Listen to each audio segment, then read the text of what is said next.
Facebook after you've seen the film as well. Thank you.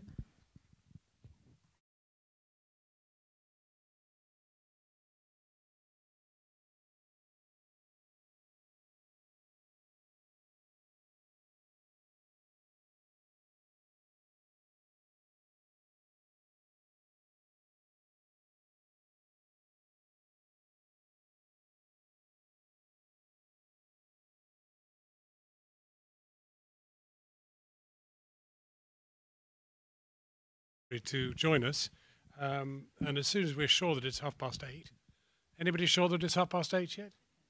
Shall we assume it is?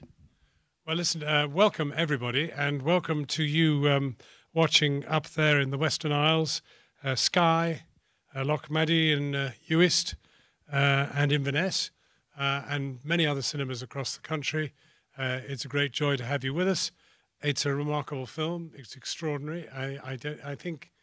I mean, you claim, Professor, and you're the hero of the whole thing, you claim that the way you made this film was to shoot hundreds of hours of footage and then sit in the edit room and decide what the story was. Is that right?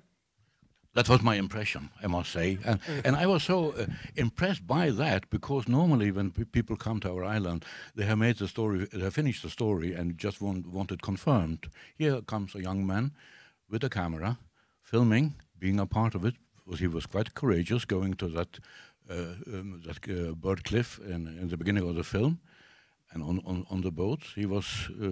It was obvious he was used to this climate and this nature, and he was patient, very patient. He became an observer in their daily life, in their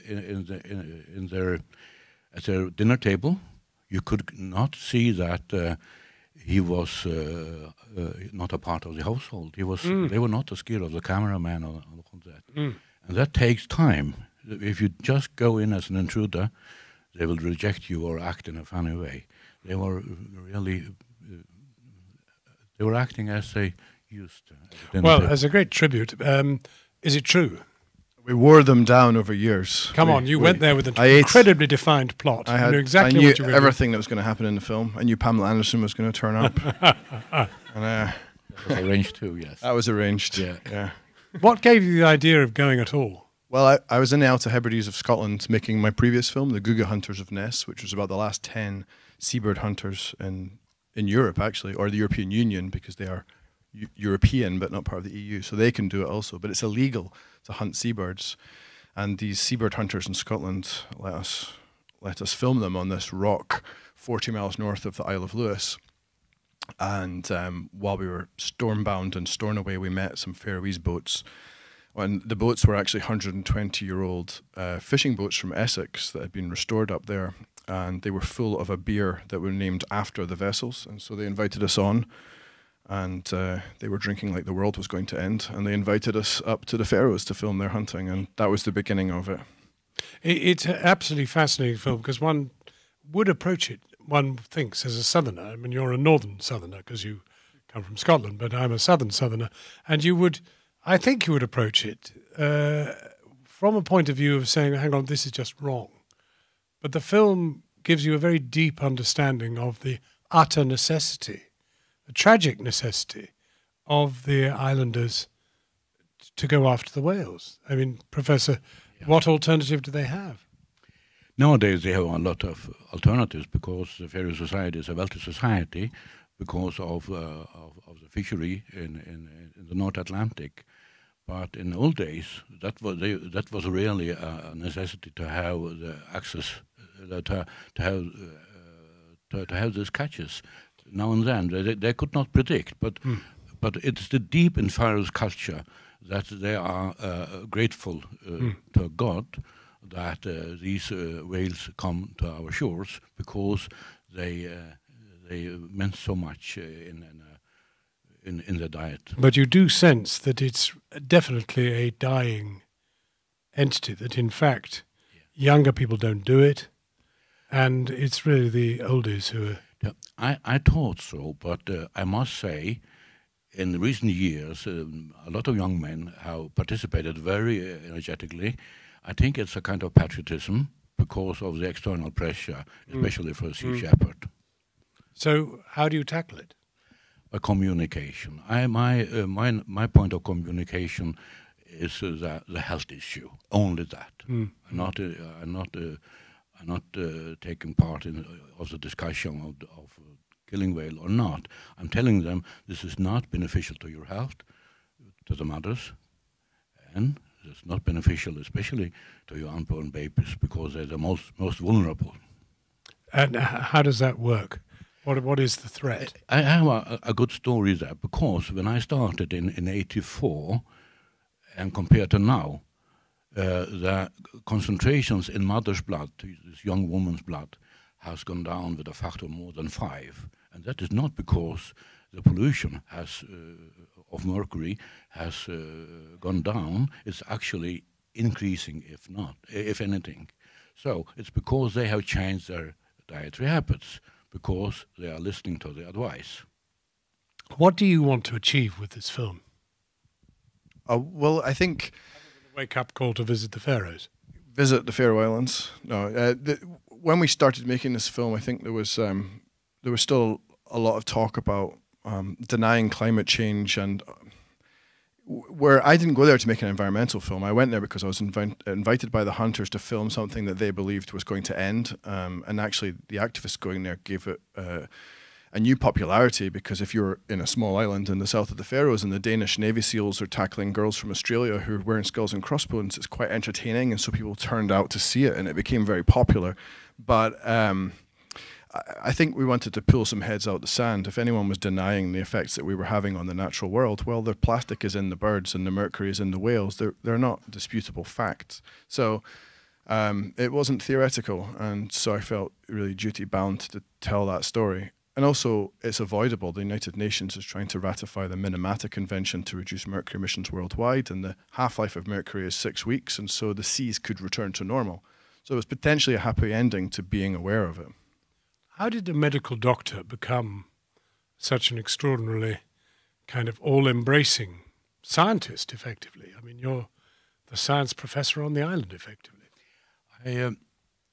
I actually started out in the mid-80s with the idea that that I should prove that there was no effects in order to preserve our old customs of hunting whales, because it was important to our identity. So we started out planning a study which was very ambitious, because in order to get money from abroad, it should be done scientifically very good.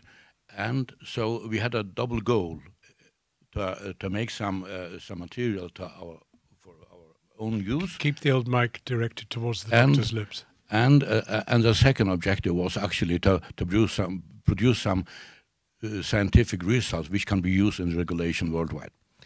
What it ended up with, when the children born in the 86 and 87 were 7 years of age, our effect studies, when we looked at with neuropsychological tests and all kind of tests, that we could see effects. When that was published in a scientific journal, we went out, I took my public health hat on, saying this is a problem. We should bring down the exposure by reducing that food items, which is the pilot whale consumption, and doing that again and again, now almost repeating the recommendation for 20 years. I think that has been a part of the culture, well known, but there are some cultural resistance because the habit is dear to the Faroese, of course, and I understand that. So I have to be patient in repeating it. Explaining it when the opportunity is there. But it is also important to me to take this opportunity Mike came with, namely making a film which could be seen by other people out in the big surrounding world, with the message that humans have been so irresponsible by polluting the oceans that one day this pollution will come back to us. And we have seen it come back to the Faroes, and harmed our children. That is our message. And I'm therefore glad that the United Nations now have enforced the Minamata Convention in 2017. Mike Day, as director, did you know about him before you came to the island? We did a little bit of Googling. But You did? actually, by complete chance, I lived in the house next door to Pal when I first went to the Faroes. So we had him pop over to the kitchen and we grilled each other. It sounds a gloriously serendipitous process. It's been, yes, it was all quite serendipitous. I think if I did it with news, I'm not sure we'd ever get on. No, well, it took 5 years to make it, so you might have missed your deadline. Now, before I call anybody from the audience, I just want to find out, is there any mechanism for the people in the Western Isles or elsewhere to send in a question, or is it no process at the moment? I don't like to give out my mobile because all sorts of people will probably bombard me with hatred. Is there? There is, no? Just the audience. Okay. Well, we love you out there in Inverness, and we'd love to know your questions, but just listen to the other questions. Is there anybody like to ask a question from in the audience here, particularly to Mike and the doctor? It's pretty rare you get a doctor from the Faroes. How many of them are there? Doctors? We are 120 That's good Roughly. for a population of, or 50,000. yeah, not bad. I think quite good by national health standards. So, anybody asking a question from the audience about the making of the film, the efforts the doctor has been going to up at the back there, yes. And there is a sprinter we've hired to take the microphone up to the nethermost reaches of this cinema. You won't be able to see him up there in Inverness, but you will be able to hear him.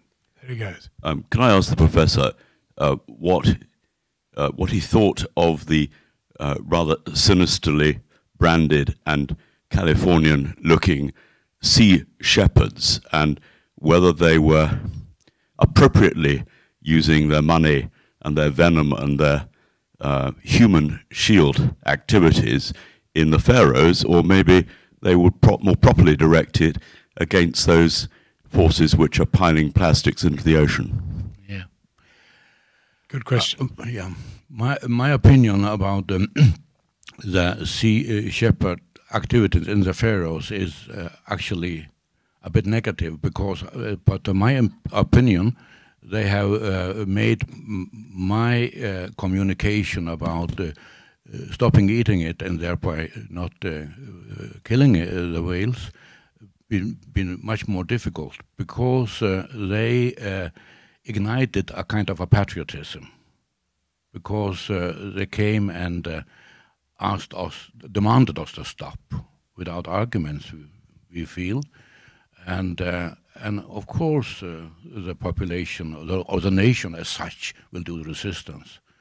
So I would much more like that they could join us in the struggle to reduce the pollution of the oceans, both the mercury, as I mentioned, but we have a lot of other pollutants as well, organochlorines, and even the fluorinated compounds are related to our diet in the Faroes, which are quite harmful to our immune system, for example.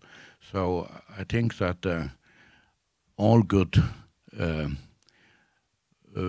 people should join the struggle to reduce and stop the pollution. And that is really a worthy task, but just hunting Faroes is not. Mike, I think this is very poignant, because, I mean, this indeed is the year of ocean plastics. I mean, there does seem to be a final wake-up that something is going very badly wrong. And you were 5 years ahead of it. Or was that just chance? Serendipity again. Well, I mean, it was grim, utterly disturbing to go to a place that's that far from the source of those pollutants and see it in the birds, piercing their stomachs while they're alive and killing them. And it's totally unnecessary. There's alternatives that are degradable. And I think rather than putting 5 pence on a plastic bag, we should ban them. Other nations have, Kenya have, and you have plenty alternatives. So, I mean, bottle banks with a refund might be a step, but why not go the whole hog and make them illegal? Are you tempted at all to dissect bits of the film for online campaigning? Yeah, possibly. Yeah, we could. I We mean, can I talk think later. the plastics element is immensely powerful. It I is, mean, and it's such. I mean, the whales are very powerful too, but in many ways, you're capturing a moment at this moment. I think that we were at a moment with the study of 30 years where many of the polychlorinated biphenyls and these kind of substances that are man-made were only invented maybe 70 years ago, maybe slightly more, but they've only been in our system for a relatively short period of time. And the study that was required to expose the effects of them took, 30 years. So we're right at the forefront of discovering these problems. And the plastic awareness really, and I think in the time we were making the film, it's really peaked up. But Mike, you have a lot of extra film you can We send out have. there. There are more darlings on the cutting room floor than there are dead Fulmers in the film, I think. So. Well, We could make a few I think more. we should urge you, if you can bear it, to start stripping out any bits from the floor I would that gladly could do be so. used to campaign. Yeah. Because people are just beginning to respond, Yeah. and we need more. Yeah, and it's indisputable. When you see it, it's very disturbing. Other questions? Yeah, right in the middle here, down at the front. I'll come to you in a moment, you other guys. It's good to see so many people here too, and good to see all you cinemas up there thronging with people. Thank you. I'd like to ask Mike Day whether there are plans to make the film available, possibly with subtitling, in some other communities. There's some in Japan, in some of the ones in northern, in Alaska and in the Soviet Far East. We can certainly do that. It has screened in, I don't know now, 10, 12 different nations and has been subtitled into many languages, actually. The UK is the last territory to show it, in fact. We should perhaps touch the distributor over there, Christo Hurd. Plans for Japan, Mr. Hurd? Oh, okay. Well, We're very happy if anyone's listening in Japan. Yes, anyone in Japan, or if there's any Japanese person up there in the Western Isles, get on to us. But it is available actually online on iTunes in Japan, and it's online on many platforms: Amazon, Google, YouTube, everywhere except here. I hope everybody here will tweet, and I was going to say Facebook, but I'm slightly out of favour with them at the moment. And YouTube, as many of your friends as possible to spread the word. There were other questions now. Yes, the red sweater here. So one of the themes that keeps coming up both in the film and in the interviews so far is the cultural identity of the Faroese, and also the language played a really important part in the documentary. The fact that it was in the native language and with only a few parts in English, and then the translations. And I was curious what kind of situations that you encountered that were particularly challenging in capturing these very intimate and kind of culturally specific conversations that were occurring as a documentary filmmaker. What were the challenges, and what were some of the insights that you found that were special because of that part of the film? Well, there's a saying in the Faroes actually, which is quite incredible, but it's and you can say it in Faroese actually for me. It's the eye of the Let's hear it in outsider is the Faroese. sharpest. Pardon? What is the saying in Faroese? The eye of the outsider is the sharpest. Oh, yeah. Let's hear it. You would say, "Glögt är gästens eja." That's it. Joch is jechten dear. Glögt är gästens eja. Excellent, excellent. So- Let us all try to remember that, because it's Like very- I did. Keep going. Sorry. No, and so there was this premise of being very open to outside perspectives, but I think we really earned our stripes when we had a 30-year-old 4-inch rope tied round our waists and were lowered off a cliff in the middle of the night backwards onto a ledge where we thought we were going for 1 hour.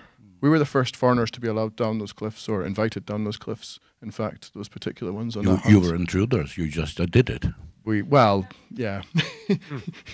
And we went down the ledge. We thought we were going for. And you became accepted very much so. Wait, Because they'd been down the cliff? Pardon? we aren't. Because they'd been down the cliff? Yeah. We earned our stripes I down that cliff. Uh-huh. Yeah.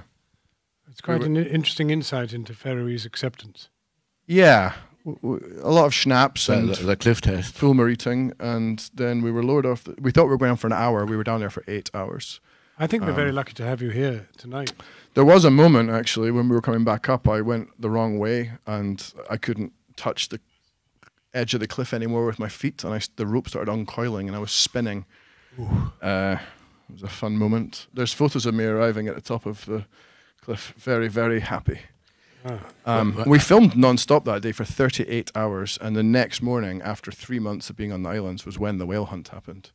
So we just recharged the batteries and transferred the footage, and bang, we were back out again. So we earned our stripes that way, I think. I mean, I do think that this whole serendipity is a wonderful insight into filmmaking. I'm very serious, actually, because if you think of Stanley and Livingstone and those sort of people who went into the beyond, and you've been into the beyond in a way, if they'd had cameras, this is exactly what they'd have done. They'd have just run it and come back and decided what on earth they'd done and what they'd seen. And that's exactly what you've done. And in many ways, that's why it's such a fertile film, such a powerful film. Because, in fact, it has a kind of exuberance and sort of freshness. Great stuff. Thank you, John. Marvellous. We were exploring as we went. Yeah. Yes, sir. I could take my microphone down there, I suppose. Oh, there's another one there. Marvellous.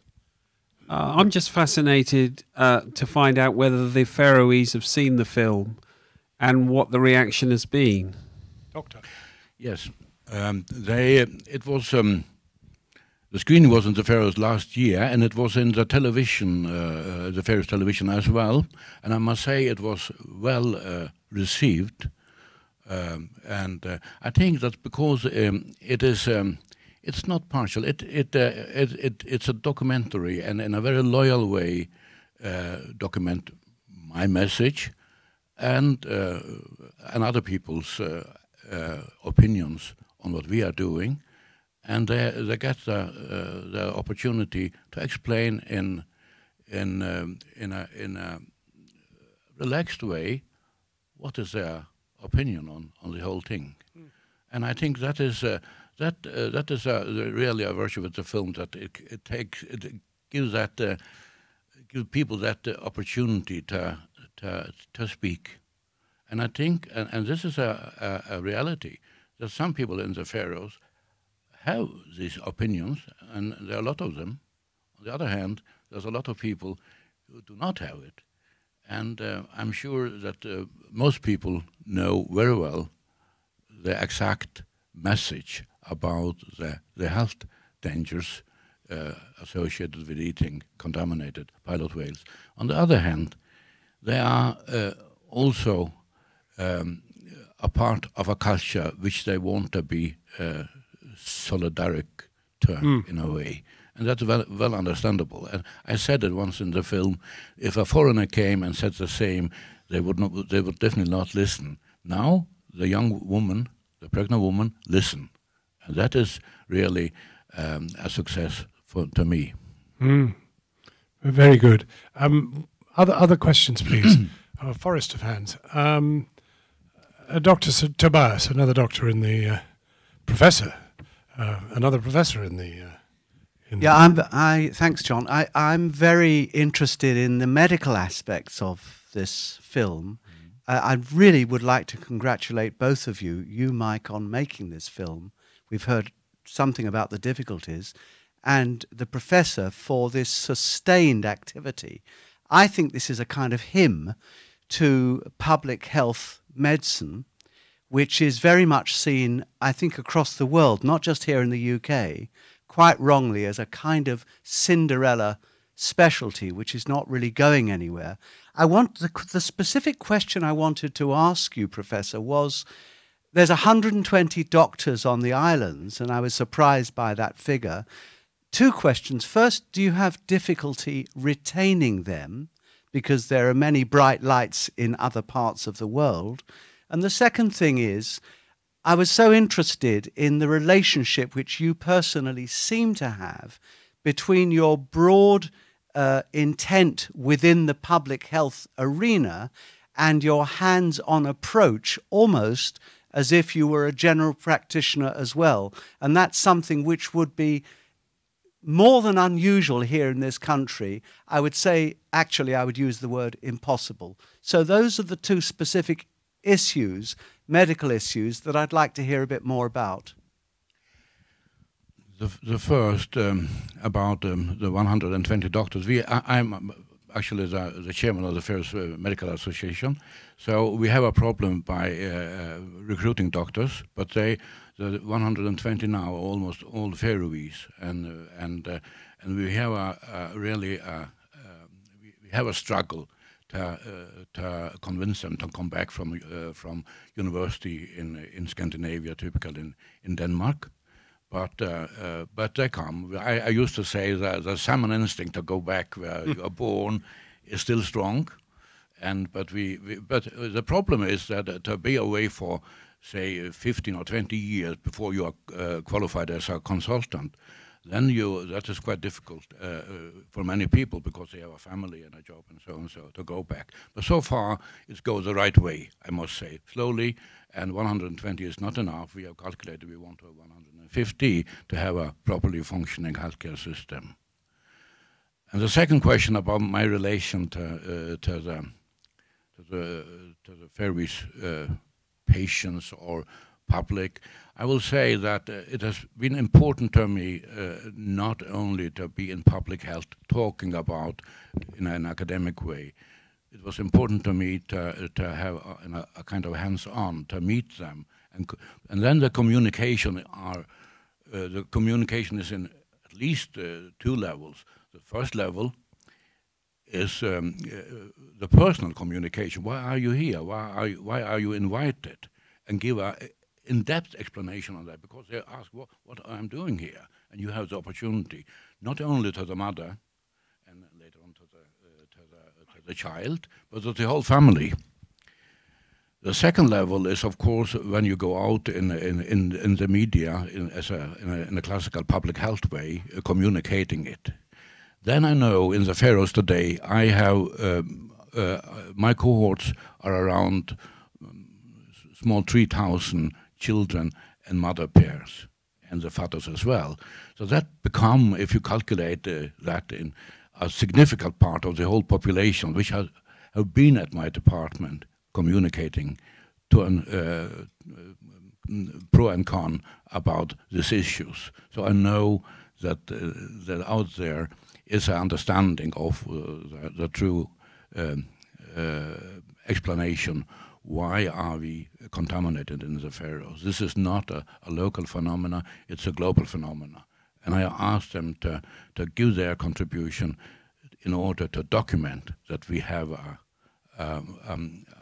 a pollution problem worldwide, and we need an example of, in order to motivate the legislator out there and the decision makers to stop this pollution. And it's still going on because we are not using the precautionary principle of testing chemical substances new thoroughly before they are released. More questions. Let's take somebody right up at the back there in the middle, about 12 seats in. Keep your hand up, please, if you could. Yep, that's it.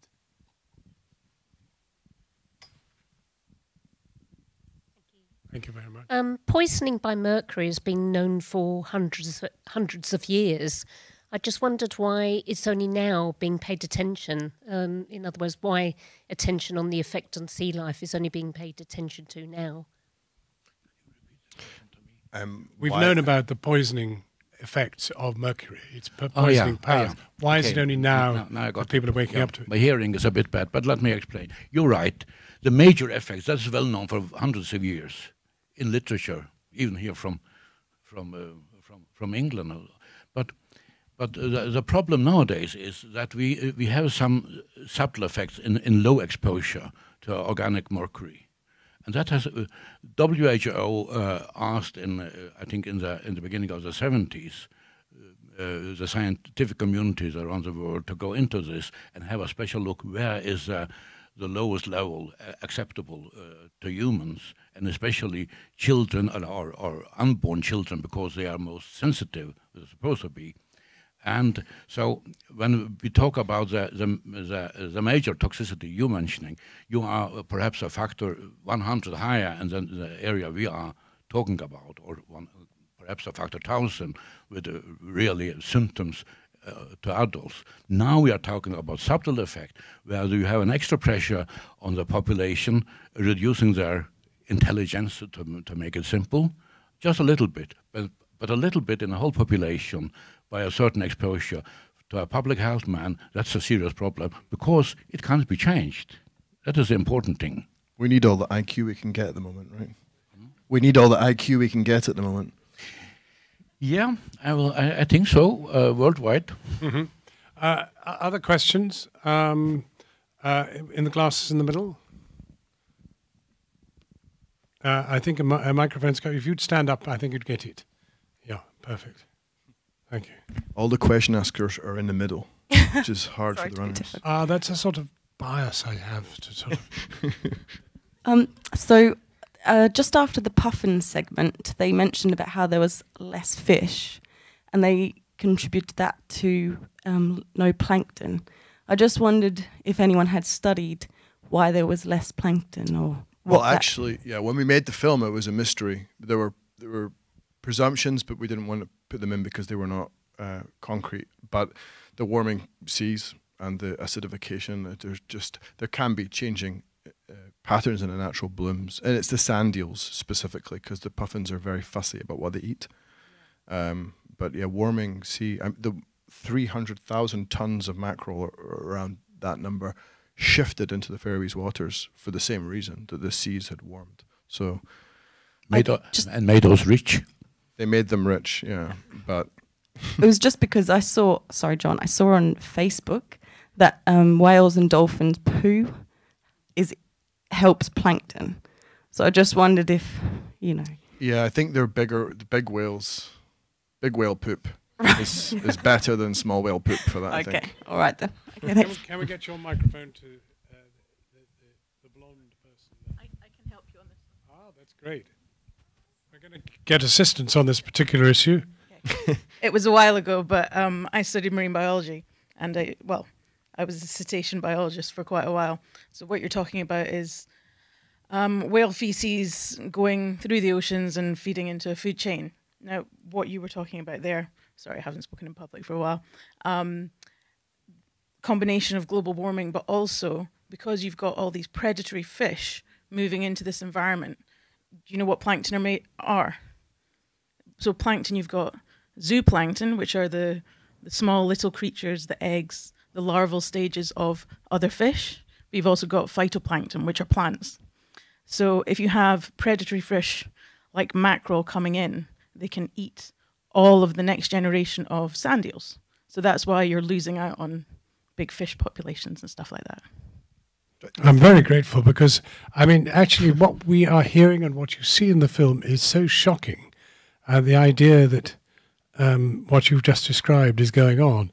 You have a real feeling that things are changing terribly rapidly. It's shocking, but I haven't eaten fish in 20 years because I was taught at university 20 years ago that this was happening. And I worked in public education. I studied pilot whales for a long time, studied bottlenose dolphins for a long time. I've lived and worked in the north of Scotland, which, watching this film, it's mesmerising. It's just like being back home as a southern northerner.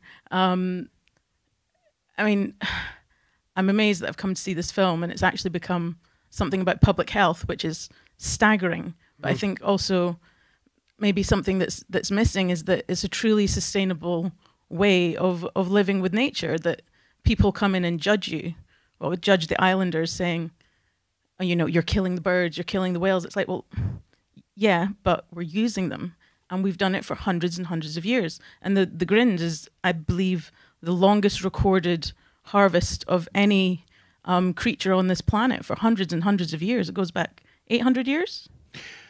500. 500, 500. Yeah. I mean, that was one of the reasons that this microcosm just caught so many of those layers at the same time. It was grim and indisputable that all these things were really happening. But the old myth of the Huldefolk was you would be cursed if you didn't listen to these warnings from the natural world. But we have far more of a buffer than they do there, and we can ignore it for longer. But they were really feeling the consequences there that we were ignoring still. Well, I'm really grateful to you for your contributions. Very, very helpful. Yes. Just a question to both of you. What do you think the legacy of the film's going to be? You can answer that one, Paul. What is the legacy of the film? What will the legacy of the film be? Yeah. I think people will say when Mike Day came with his film filming the Grindadrop in the Faroes, then the communication became fair because both sides had an opportunity to speak, and I think the film will be a facilitator of the understanding that the pollution of the seas is our greatest enemy, and we have to rise up in the North Atlantic and do what we can to tell the world what's going on. And I think that was the legacy of the film will be the film was the initiator of that,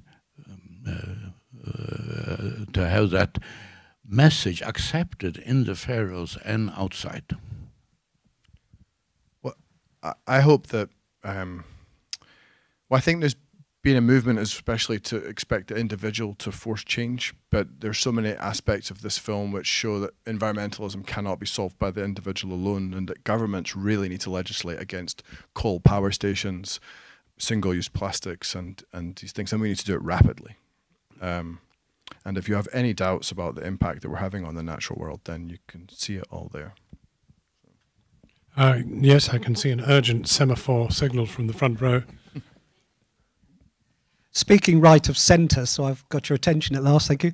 I represent an organisation, a responsible organisation that has been working in the Faroes promoting the pollutant message. One thing I think that's not been mentioned in the debate so far, of course, is the impact of all these pollutants on the whales themselves. We've been talking about human health, and it's been rather anthropocentric discussion. I recall, being a long-time campaigner myself, environmental campaigner myself, that scientists as long as 40 years ago were predicting that some of these persistent toxic pollutants could lead to the extinction of marine mammals. And a lot of the impacts that Dr. Palvai is recording in humans could also be happening to the whales themselves. And that is a serious conservation message. I was wondering if Dr. Vai would like to share with us any thoughts he has on that particular subject. Yes, I think you're right. It is, a pilot whale has biologically a lot of similarities to humans. So if we can find effects in the immune system in humans and in the central nervous system in the humans, it is likely that there will be an impact on the whales, for example, too. And I tried once to convince Paul Watson from Sea Shepherd that he should try to protect the whales by reducing the pollution. So, of course, that will end up with that unpolluted whales, a share of them would be killed in the Faroes, but then the human argument was away. But he would do some good things to the whales, the toothed whales as such. And I think this is a real concern.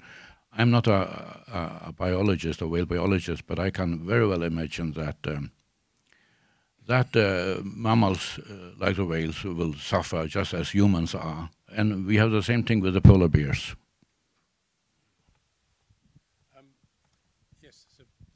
In the danger of being centrist, there is another question in the centre here, please. I think what we must do, and I'm just warning you, Christo, we need a single website to go to get as much material as possible that can be, sent virally around the world. So one website. Sorry. Yes, go ahead. Hi, my question's for Mike. In trying to expose this really important message to the world, have you had much backlash? From people who haven't seen the film, we have online, but yeah, they had very strong opinions on something they hadn't seen. But No, I think generally, in fact, it plays to the former question as well, that the message of the film is good for the whales and it's good for people if we cut off the main problem that we should all be focused on. I mean, orcas have been proven to have major reproductive problems because of the mercury contamination, and there's a lot of issues in all species. And for that matter, tuna and swordfish are half the level of the pollutants of the whale. So if you have 2 pieces of tuna, you're in the same position as the family in the film. So this isn't a faraway threat. It's just that it's slightly elevated there, and Paul has dedicated 30 years of his life to showing it there. But this is, and the mercury levels are due to increase if coal burning increases in developing countries, which it is, and there's not filtration on the factories in some places in South Asia, for example. The mercury levels will go way up, and we will be the same level as the people in the film will when we eat tuna. So it's good for the sea life and human life to pay heed to the warnings. Yes, down here, and then I'll come up to the back, and we're getting close to the witching hour. Mike, congratulations! It's a really fantastic movie. You know, this sensitivity to the fact that there's no heroes and there's no culprits. It's that's something which makes it a very universal movie, I think. A maybe silly question. You said that governments and international communities are doing things, should be doing more to help. What if obviously there's many things each one of us could do, but tell us one that we could do after seeing this movie. In this country, you can go and see where your power company generates its power from, and you can see the percentage they get from coal power, so you can easily switch power companies. But I think convincing our politicians to actually set closer targets for banning single-use plastics is also a very immediate thing. I think boycotts of products that simply refuse to sort their packaging are effective. You know, it is inexcusable to be putting materials into indestructible plastic bottles, and suggesting that you're going to, you know, get 2p for putting it back and all that. I mean, you know, the time's come simply not to have plastic bottles, right? And there are plenty of other alternatives, and it's just the will. And the problem, of course, is that the lobby to protect the plastic bottle, if you like to put it that way, is very strong. Yeah, yeah. I mean, the bureaucracy alone in managing that could be put into better purpose of actually banning them, if we'll other countries have. 2 more questions. The highest hand in the middle at the back there, and the most urgent hand in the 4th row here. That's it. So yours is the second to last question. Thank you very much.